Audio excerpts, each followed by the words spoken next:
Dostlar, Laçın rayonu Mirkənd arasından hər kəs salmaram. Hər vaxtınız xeyir olsun deyirəm. Bugün 8 sentyabr 2025-ci ildir. Benim bugünkü çəkdiyim video kəndimizin Arşanların meşəsi ilə bağlıdır. Arşanların meşəsinin aşağısında bax belə bir dənə gözəl mənzərəli şəlalə var. Bu şəlalə bizim kəndin aşağısından gələndə deməli çayımızın o qədər də böyük çay deyil, bizim öz kəndimizə aiddir bu çay. Kəndimizin deməli tam aşağısından təxminən 3-cü, 4-cü şəlalədir, bilmirəm, dəqiq deyə bilmərəm. Burada bir neçə dənə şəlalə var. Onların birini mən sizə indi çəkirəm, çəkiş edirəm və sizə şəlalə haqqında biraz da olsa məlumat verəcəm. Bu şəlalələrdən bax bir aşağıdan bir belə balaca da gəlir, ancaq bu şuradan sayılmır, çıxıran yuxarı şuradan yerinə. Bura rəhmətli Arşanların meşəsi dediyimiz ərazinin alt hissəsindədir. Şəlalənin çox gözəl görkəmi, belə möhtəşəm görkəmi var. Həm də bura şəlalənin belə sərt suyu gəlişindən bura həm də hava indi çox sərin, həm də soyuqdur. Sərin yox, soyuqdur. Açılıb belə dözmək olmur. Bu şəlalə bizim kənd cəmaatımız bura gələndə çoxları gəlib buranı ziyarət edib, ancaq mən birinci dəfədir gəlirəm bura.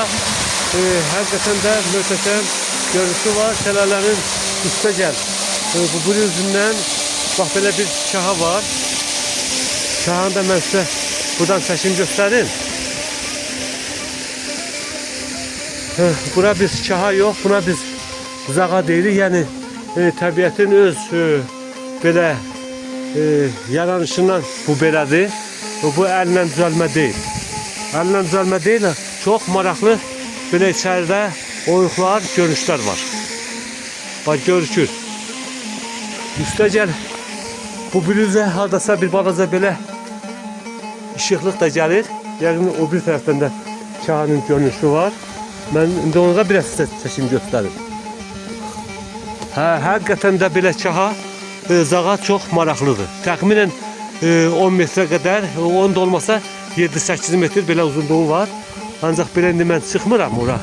Heç o qədər də önəm daşımır. Ancaq çox maraqlı görünüşü var.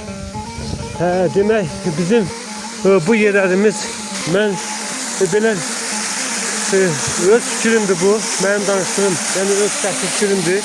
Kənd kimi tanınır. Kəndin ərazisində bəzi belə maraqlı yerlərlə tanınır. Əgər bu şəlalədir və yaxud da hansısa abidədir, kəndin əhatəsində olmayanda o kənd kimi görsənmir. Bizim kəndin Mirik kəndi deyiləndə, Mirik kəndi bax bu şəlalələri ilə, şıranları ilə, sonra meşəsi ilə, bulaqları ilə tanınır. Bilinir ki, Laçın rayonunun Mirik kəndi. Mirik kəndinin ərazisi hara bu bilinir. İndi belə bəzi arada gedən söhbətlər var ki, bu yerləri hansı şirkət tərəfindən almaq istəyirlər, yəni buraları zəbt eləmək istəyirlər. Bizim kəndin əsas mənzərəli, görkəmli, məhsuldar yerləri hansı şirkət alacaq, bizim kənd qalacaq tamam bir balaca quru yerdə. Yəni bu belə deyilir. Yəqin ki, bu başlıqdan iş deyil, mənim öz fətəlimdən. Buna bizim hörmətli prezidentimiz yol verməz. Yəqin ki, bu belə bu mümkün deyil.